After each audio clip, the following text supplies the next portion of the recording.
ছোটবেলা থেকেই আনিস একটু পাগলা গোছে। সে প্রথমবার বাড়ি থেকে পালিয়েছিল 12 বছর বয়সে। নিজেই ফিরে এসেছিল সপ্তাহখানেক পরে। চাচার বাড়িতে মানুষ সে। চাচা ও চাচি মিলে তখন গরুর মতো পেটাতো তাকে। আমরা ভাবতাম শিক্ষা হয়েছে বোধহয়, আর পালাবে না। কিন্তু কোথায় কি, 6 মাসের মাথায় আবার বাড়ি থেকে পালিয়ে যায় সে। ফিরে এলে চাচা ও চাচি মিলে পালা করে তাকে পেটালেন। মার খেয়ে আনিস বিশেষ কান্নাকাটি করতো না। শরীরটা নরম করে রাখলে নাকি মার খেলে ব্যথা লাগে না। তাছাড়া সে নাকি এক পাগলা সন্ন্যাসীর কাছ থেকে কিছু মন্ত্র শিখে এসেছিল। দু চোখ বন্ধ করে একবার সেই মন্ত্র পড়ে নিলে সব যন্ত্রণা নাকি বাতাসের মতো উবে যেত। 10 টাকা দিলে আমাকে সব শিখিয়ে দেবে বলেছিল। ছোটবেলায় পুরো 10টা টাকা একসাথে কোনোদিন জোগাড় করতে পারিনি বলে সেই অমূল্য মন্ত্র আমার আর শেখা হয়ে ওঠেনি। আনিস বাড়ি থেকে পালিয়ে বিচিত্র সব জায়গায় চলে যেত। কোন ভাঙা মন্দিরে নাগা সন্ন্যাসী থাকে, কোন পুকুরে জ্যোৎস্না রাতে পরি নেমে আসে, কোন শ্মশানে পিশাচ সিদ্ধ তান্ত্রিক থাকে, এইসব খোঁজ খবর তার নখদর্পণে ছিল। কারো সাথে কথাবার্তা বেশি বলতো না সে। আমার মনটা একটু নরম ছিল বলে চাচা ও চাচি মিলে যখন তাকে পিটিয়ে আধমরা করে দিত, তখন আমি একটু সেবা শুশ্রূষা করতাম। সেজন্য আমাকে মাঝে মাঝে সে একটা দুটো মনের কথা বলতো।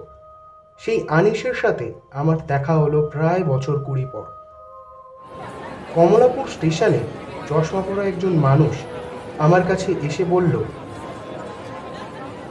কে? ইকবাল না? আমি বললাম, হ্যাঁ, কিন্তু আপনি?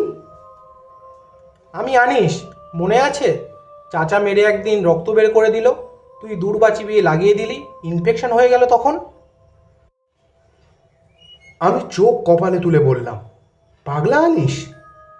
হ্যাঁ, আনিস ভুরু কুঁচকে বলল। দারোয়ানদের মতো গোপ রেখেছিস দেখি। আমি হেসে বললাম, ছাত্র পড়াতে হয়, গোপ না থাকলে চেহারায় গাম্ভীর্য আসে না, বুঝলি? তা তোর কি খবর?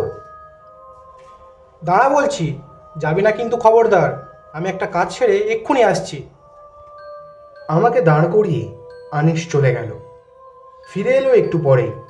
এসে বলল, বৃহস্পতিবার করে গৌরীপুর থেকে একটা লোক আসে। কতদিন থেকে ধরার চেষ্টা করছি, কিন্তু ধরতে পারছি না ভাই। লোক? কিরকম লোক? ব্ল্যাক আর্টিস্ট, শয়তানের উপাসক। আমি মাথা নেড়ে বললাম, তুই এখনো তন্ত্রমন্ত্র করে বেড়াচ্ছিস? কেন করবো না বলতো? চাচাও নেই যে ধরে পেটাবে, এখনই তো সময়। আশ্চর্য ব্যাপার। আশ্চর্যের কি আছে? কাজ না থাকলে চল আমার বাড়িতে। কাজ ছিল বলে সেদিন যেতে পারিনি। পরের সপ্তাহেই গিয়েছিলাম। আনিস হতচ্ছাড়া ধরনের মানুষ ছিল। ধারণা ছিল কোনোদিনই গুছিয়ে উঠতে পারবে না, কিন্তু দেখলাম বেশ গুছিয়ে নিয়েছে সে। জুহুরির কাজ করে সে। মূল্যবান পাথর দেখে তার মান বিচার করে।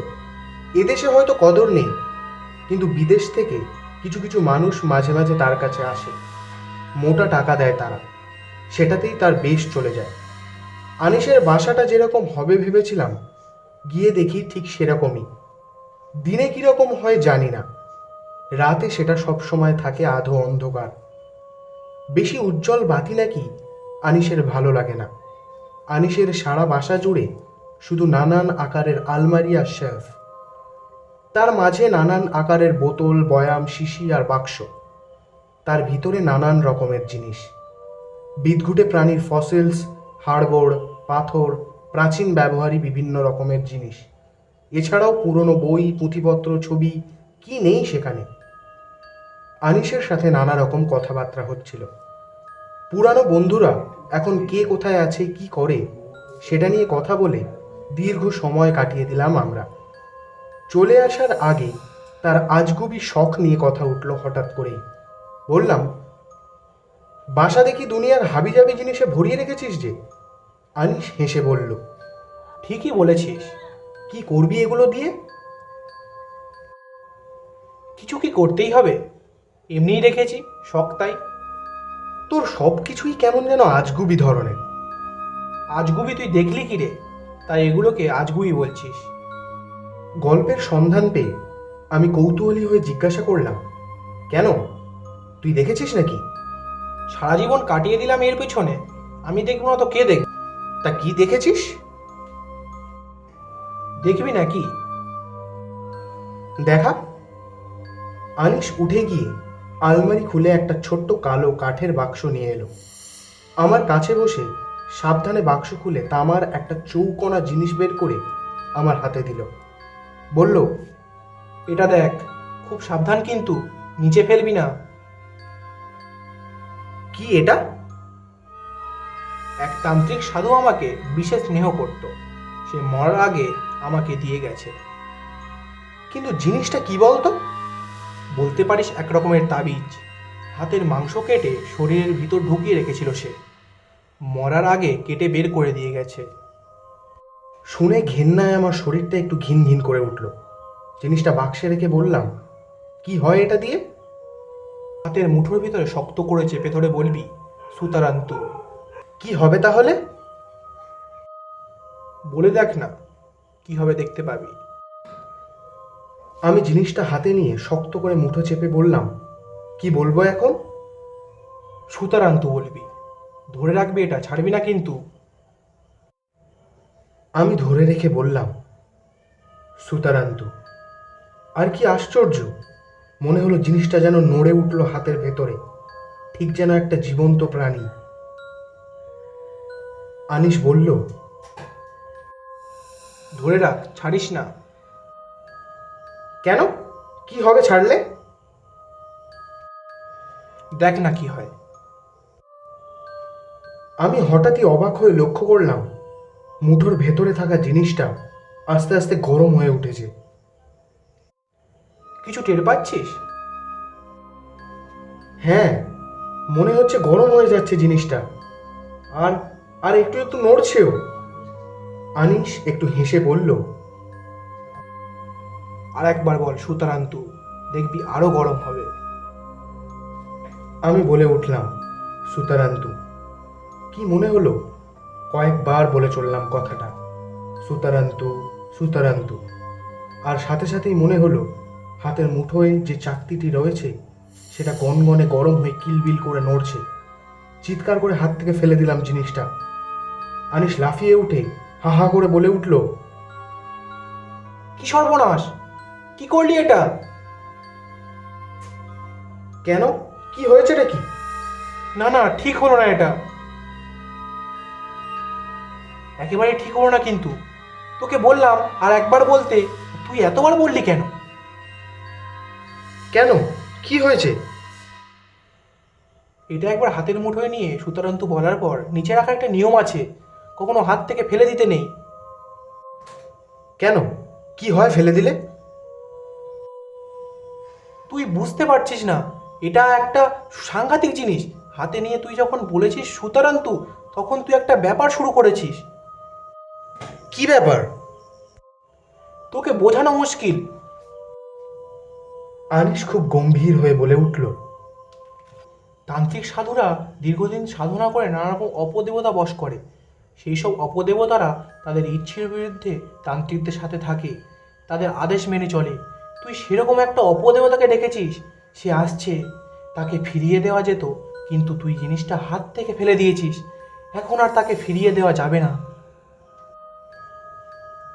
আবছা অন্ধকার, বিচিত্র সব জিনিসপত্র চারিদিকে, আনিসের থমথমে গলার স্বর।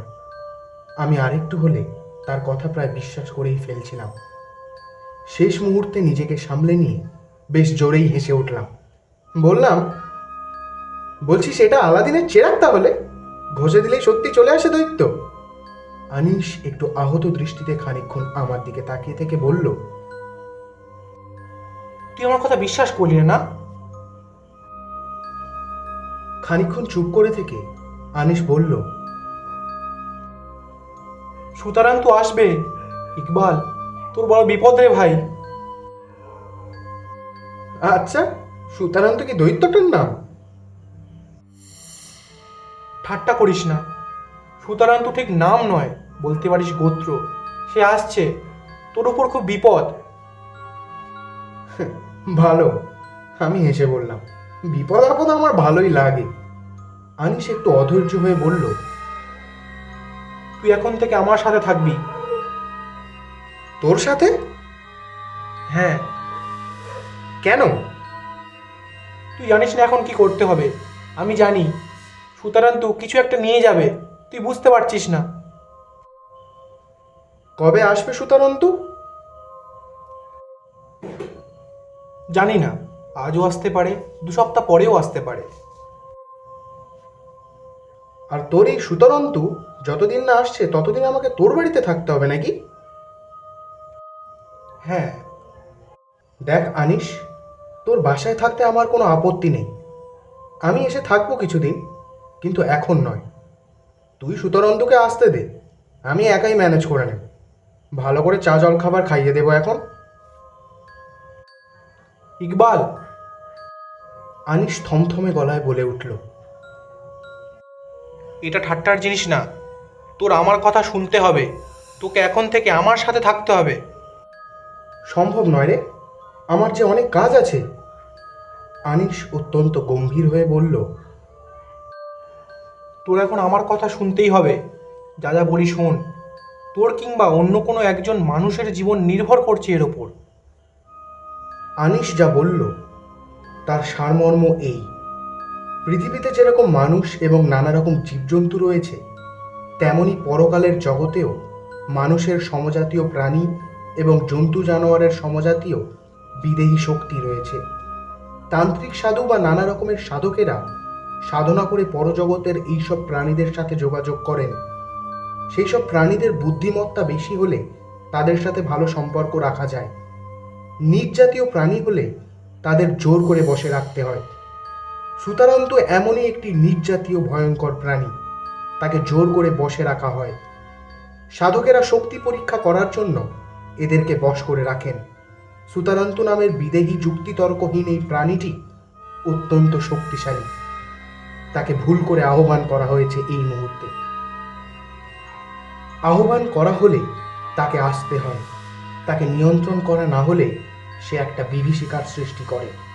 যে তান্ত্রিক মারা গিয়েছেন সে তাকে নিয়ন্ত্রণ করতে জানত, আর কেউ পারবে সেরকম কোনো নিশ্চয়তা নেই। আনিস অত্যন্ত জোর দিয়ে কথাগুলো বলেছিল। চুপ করে আমি শুধু শুনেছিলাম, কিন্তু তার কথা আমার ঠিক বিশ্বাস হলো না। কথা শেষ হলে বললাম, ধরা যাক তোর সব কথা সত্যি।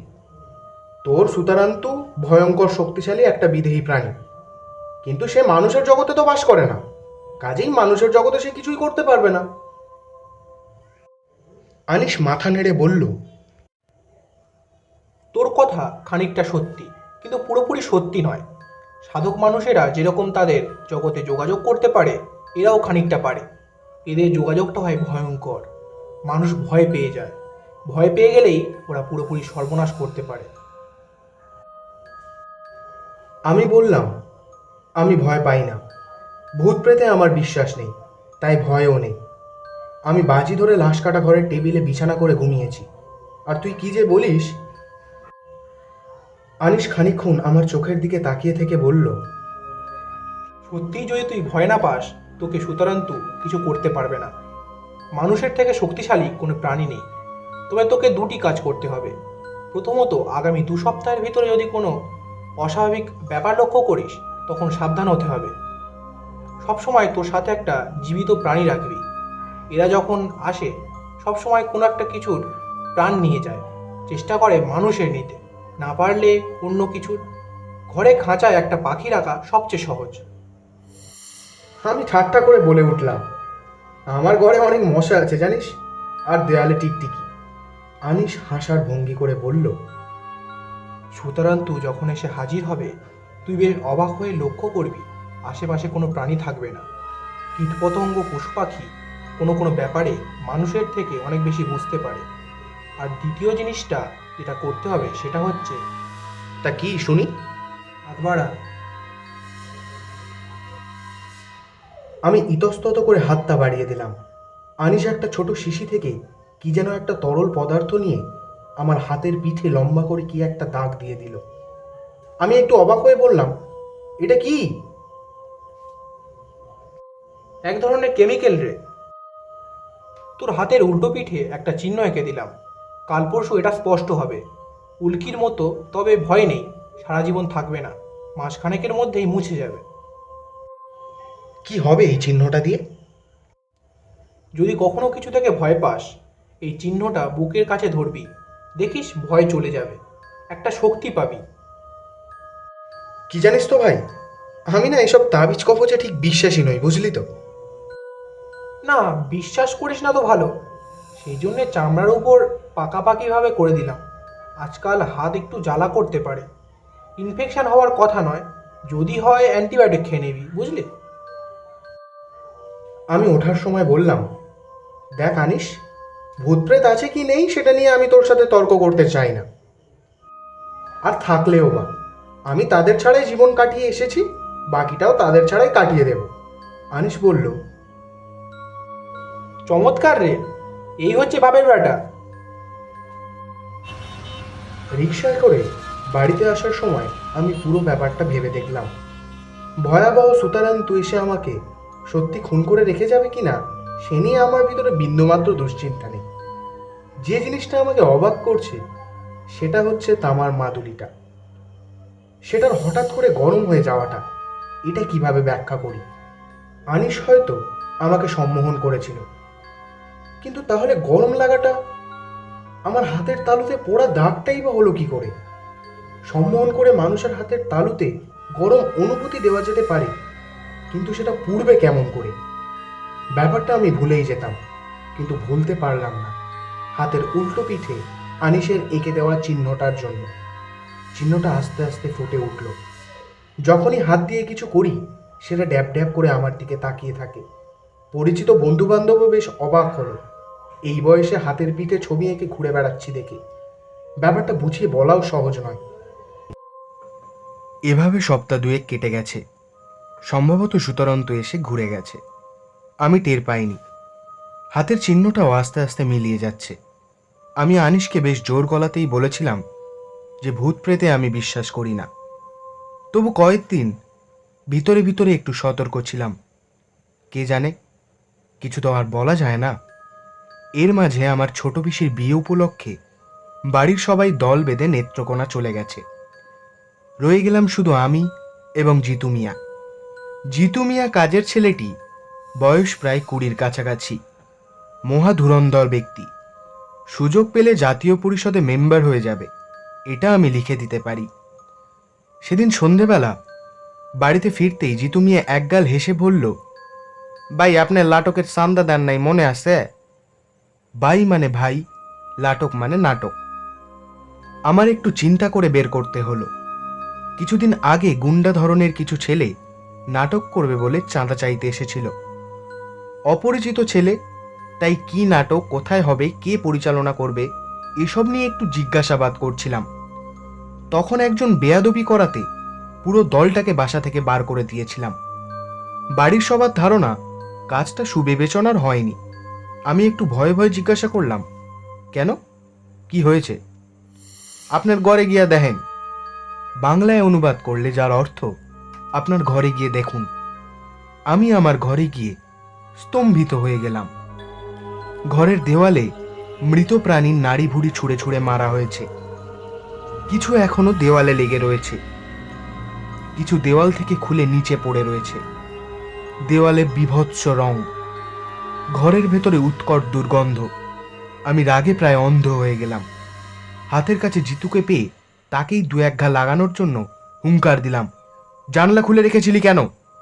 খুলি নাই ভাই, কোদার কসম। তাহলে? জানলা বন্ধ থাকা অবস্থায় কেমন করে দেওয়ালে এগুলো ছুঁড়ে মারা যায় সেটা নিয়ে জিতু মিয়াকে ভাবতে দেখা গেল না। খাঁটি রাজনীতিবিদদের মতো সমস্যার সামনাসামনি এলে সে বোধহয় মস্তিষ্ক সুইচ টিপে বন্ধ করে দেয়। একজন লোক ডাকিয়ে সময় লাগিয়ে ঘরদোর পরিষ্কার করা হলো। আজকালকার ছেলেরা এরকম নোংরা কাজ করতে পারে নিজের চোখে না দেখলে আমি বিশ্বাস করতাম না।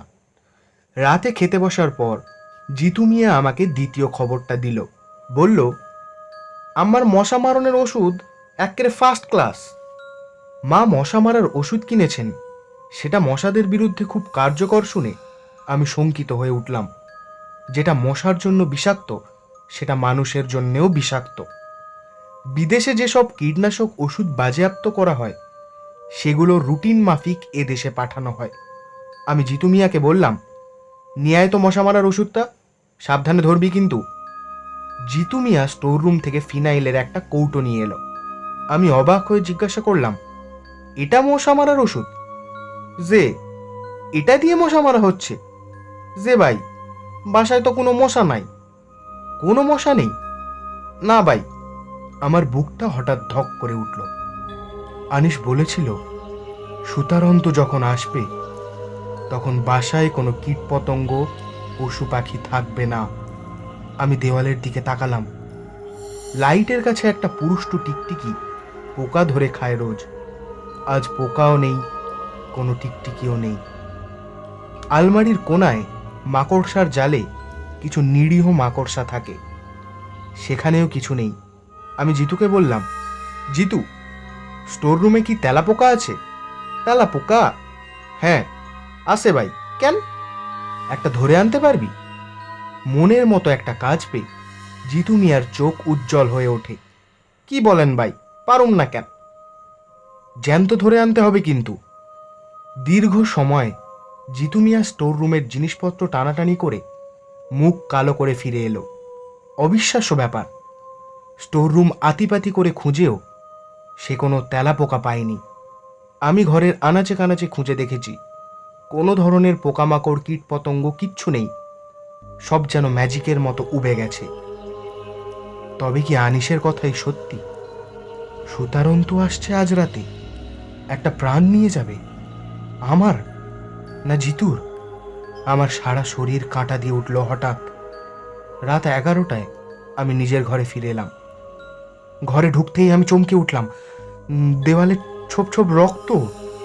কোথা থেকে এলো এগুলো? সারা ঘরে বাসি রক্তের একটা মোটকা গন্ধ। শুধু তাই নয়, ঘরের ভিতরটা কেমন ঠান্ডা, শরীরটা শিউরে উঠল। আমি ঘরের মাঝখানে খানিকক্ষণ দাঁড়িয়ে রইলাম। ঘরের লাইটটা বারবার নিভু নিভু হয়ে আসছে। ঝড়ের রাতে যখন ইলেকট্রিসিটি চলে যায় যায় করেও ফিরে আসে তখন এরকম হয়, কিন্তু আজ তো আকাশ পরিষ্কার। যদি ইলেকট্রিসিটি সত্যি চলে যায় তখন কি হবে? বাসায় কোথাও যেন একটা টর্চ লাইট আছে, সেটা এখন নিশ্চয়ই খুঁজে পাওয়া যাবে না। এ বাসায় কোনো জিনিসপত্র ঠিক জায়গায় রাখা হয় না, আর দরকারের সময় খুঁজে পাওয়া তো সে এক ভীষণ ব্যাপার। সিগারেট খাই বলে পকেটে দেশলাই থাকে, এখন সেটাই একমাত্র ভরসা। ঘরের মাঝখানে দাঁড়িয়ে থাকতে থাকতে আমি হঠাৎ শুনলাম শোঁ শোঁ করে বাতাসের শব্দ হলো।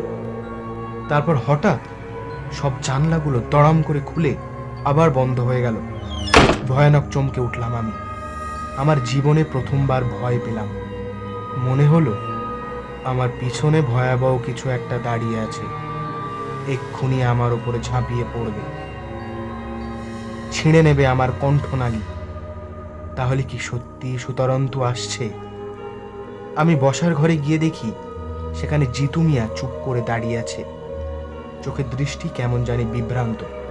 জিজ্ঞাসা করলাম, কি হয়েছে জিতু? ভাই বাসাটা কাঁপে কেন? কাঁপে? যে ভাই কাঁপে, আমার কেমন জানি ডর ডর করে ভাই। তাহলে আমি একা নই, জিতুও ব্যাপারটা টের পেয়েছে। কিছু একটা হচ্ছে এই বাড়িতে। আনিসের কথা মনে পড়ল, সুতারন্তু এসে একটা প্রাণ নিয়ে যাবে। সত্যি। আমি মানিব্যাগ থেকে একটা 10 টাকার নোট বের করে জিতুর হাতে ধরিয়ে বললাম, টাকাটা রাখ, আজ রাতে তুই বাসায় আসবি না। জিতু অবাক হয়ে বলল, কই যামু তাহলে? জানি না, যেখানে ইচ্ছে যা, কিন্তু এই বাসায় আর নয়। যা, বের হ, এক্ষুনি বের হয়ে যা। মনে রাখিস, কাল সকালের আগে বাসায় ঢুকবি না। জিতু অবাক হয়ে খানিকক্ষণ আমার দিকে তাকিয়ে থেকে কিছু না বলে বের হয়ে গেল। আমি দরজা বন্ধ করে ফিরে দেখলাম খাবারের টেবিলের ওপর একটা কাক মরে পড়ে আছে। আমার হঠাৎ গা গুলিয়ে বমি এসে গেল। আমি আস্তে আস্তে অনেকটা নিজের মনেই বললাম, ঠিক আছে সুতরন্তু, তুমি এসো, দেখি তুমি কি করতে চাও। স্টোর রুমে একটা শাবল থাকে, সেটা খুঁজে বের করে আনলাম। অশরীরী প্রাণীর সাথে এটা কি কাজে লাগবে জানি না, কিন্তু একেবারে খালি হাতে কিভাবে কারো সাথে মুখোমুখি হই। বাসার আলো নিভু নিভু করছে। টর্চ লাইটটা পেলে ভালো হতো, কিন্তু খুঁজে পেলাম না। ড্রয়ারে একটা বড় মোমবাতি পাওয়া গেল। পকেটে দেশলাই রয়েছে, সেটাই এখন ভরসা। ঘড়ির দিকে তাকিয়ে দেখি রাত প্রায় 12টা। এই কাল রাত কি কখনো শেষ হবে? আমি বসার ঘরে দেওয়াল ঘেঁষে একটা চেয়ার নিয়ে এসে বসে একটা সিগারেট ধরলাম। সিগারেটে দুটো টান দিয়েই স্নায়ু একটু শীতল হলো।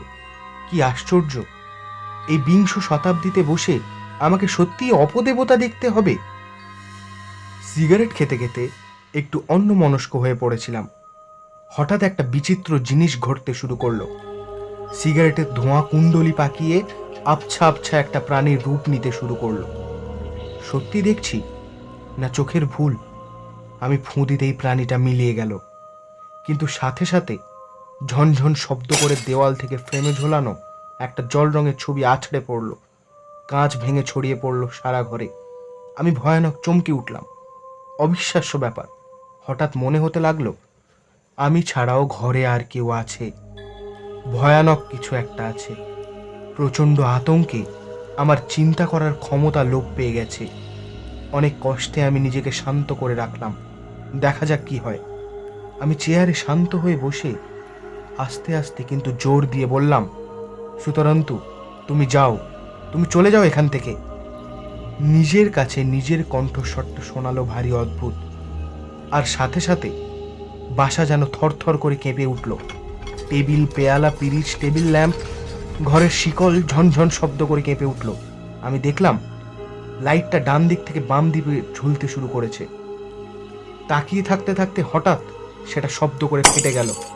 সাথে সাথে সারা বাড়ি অন্ধকার হয়ে গেল। ফিউজ কেটে গেছে নিশ্চয়ই।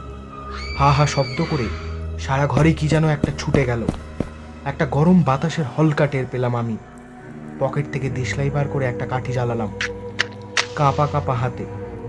ঘরের অন্ধকার দূর না হয়ে যেন আরো বেড়ে গেল। আমি আবছা দেখতে পেলাম ঘরের এক কোণায় মেঝেতে গুঁড়ি মেরে কি যেন একটা বসে আছে। মনে হলো তীক্ষ্ণ দৃষ্টিতে তাকিয়ে আছে আমার দিকে। ঝাঁপিয়ে পড়বে কি ও আমার ওপর? আমি সাবধানে মোমবাতিটা জ্বালালাম। দপদপ করে শিখা কাঁপতে লাগলো। মনে হতে লাগলো নিভে যাবে যে কোনো মুহূর্তে। আমি মোমবাতিটা শক্ত করে ধরে রেখে ঘরের কোণায় তাকালাম। সত্যি কি কিছু আছে? কিছু দেখা গেল না। ঠকঠক করে দরজার শব্দ হলো হঠাৎ। আমি চমকে উঠলাম। পর মুহূর্তে শুনলাম জিতুর গলার স্বর। ভেউ ভেউ করে কাঁদতে কাঁদতে বলছে, ভাই, ভাই গো, ও ভাই। আমি ভয় পেয়ে দরজা খুলতে খুলতে বললাম, কি হয়েছে রে জিতু? আমার টেহা। দরজা খুলতে খুলতেই জিতু হুড়মুড় করে ভিতরে ঢুকে বলল, আমার টাহা দেয় নাই। হঠাৎ করে জিতু চুপ করে গেল। আমি ভয় পেয়ে ডাকলাম, জিতু। জিতু কোনো কথা না বলে আমার দিকে তাকালো। মোমবাতির আলোতে হঠাৎ বিচিত্র দেখালো তাকে। চোখ দুটিতে আতঙ্ক, রক্তহীন মুখে যেন প্রাণের কোনো চিহ্ন নেই। আমি বললাম, কি হয়েছে জিতু? কি হয়েছেটা কি? জিতু উদ্ভ্রান্তের মতো একবার চারিদিকে তাকালো। কিছু একটা বলার চেষ্টা করলো, কিন্তু বলতে পারলো না। তার মুখের দিকে তাকিয়ে হঠাৎ আমার বুকটা ধক করে উঠল। মোমবাতির শিখাটা দপদপ করে হঠাৎ নিভে গেল, আর আমি শুনলাম একটা প্রাণ ফাটানো আর্তচিৎকার। আমি শক্ত করে জিতুকে আঁকড়ে ধরি। জিতু থরথর করে কাঁপছে, তাকে ধরে রাখা যাচ্ছে না। জিতু! আমি চিৎকার করে ডাকলাম, জিতু, কি হয়েছে তোর? জিতু কোনো উত্তর দেয় না। থরথর করে কাঁপতে কাঁপতে পাগলদের মতো চিৎকার করতে থাকে। মনে হয় যেন সে নিঃশ্বাস নিতে পারছে না। আমার হঠাৎ আনিসের কথা মনে পড়ল। বলেছিল, সুতরন্ত একজনের প্রাণ নিয়ে যাবে। তাহলে জিতুই কি সেই একজন? ঠিক তখন আমার মনে পড়ল আমার হাতের চিহ্নটার কথা। আনিস বলেছিল হাতটা বুকের কাছে ধরে রাখতে, ভয় চলে যাবে তাহলে। আমি জিতুকে শক্ত করে চেপে ধরে হাতটা জিতুর বুকের ওপর চেপে ধরলাম। ফিসফিস করে জিতুর কানের কাছে বললাম, জিতু, কোনো ভয় নেই। বলার সাথে সাথে সত্যি সত্যি আমার ভিতরে কেমন জানি একটা সাহস ফিরে এলো। সত্যি মনে হতে থাকলো কোনো ভয় নেই। জিতুকে আঁকড়ে ধরে আবার বললাম, আমি আছি, কোনো ভয় নেই তোর।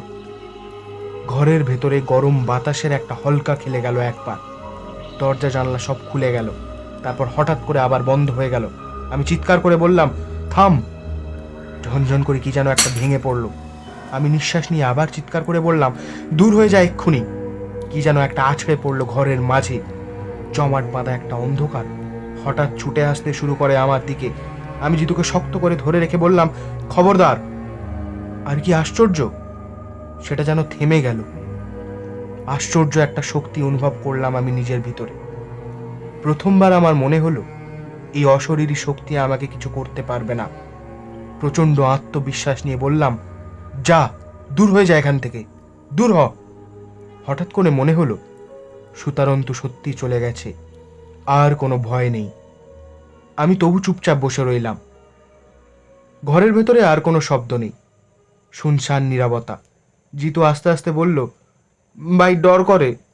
আমি জিতুকে শক্ত করে ধরে রেখে বললাম, ভয় কি জিতু, আমি তো আছি। জিতু হঠাৎ ফ্যাচ ফ্যাচ করে কাঁদতে শুরু করলো।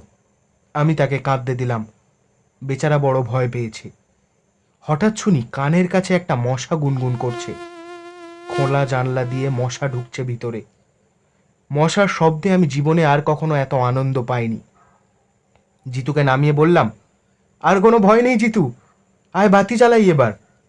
আনিস সব শুনে বলল, তোকে বলেছিলাম মনে আছে, মানুষের চেয়ে শক্তিশালী কিচ্ছু নেই, দেখলি তো। আমি বললাম, কিন্তু শেষ মুহূর্তে তোর এই চিহ্নটার কথা মনে না পড়লে কি হতো কে জানে। যেই বুকের কাছে ধরলাম সাথে সাথে আনিস হঠাৎ হো হো করে হাসতে শুরু করে। আমি থতমত খেয়ে বললাম, কি হলো, হাসছিস কেন? এই চিহ্নটার অলৌকিক শক্তির কথা শুনে। কেন? তুই তুই কি ভেবেছিস এটা কোনো জাদু মন্ত্র? তাহলে কি? এখানে লেখা স্বরে অস্বরবর্ণের প্রথম অক্ষরটারে উল্টো করে লিখেছিলাম, তাই ধরতে পারিসনি। আমি অবাক হয়ে আমার হাতের দিকে তাকালাম। সত্যিই তাই, অকে উল্টো করে লিখেছে, তার ওপর মাত্রা দেয়নি, সেজন্য ধরতে পারিনি। বোকার মতো আনিসের দিকে তাকালাম আমি। আনিস বলল, মানুষের জোর নিজের ভিতরে, বিশ্বাসটা সেই জোরকে আরো বাড়িয়ে দেয়। আমি ওটা লিখে দিয়েছিলাম যদি ওটাকে বিশ্বাস করে আরো খানিকটা জোর পাস সেজন্যে, আর কিছু নয় রে। আমি মুখ হাঁ করে বসে রইলাম।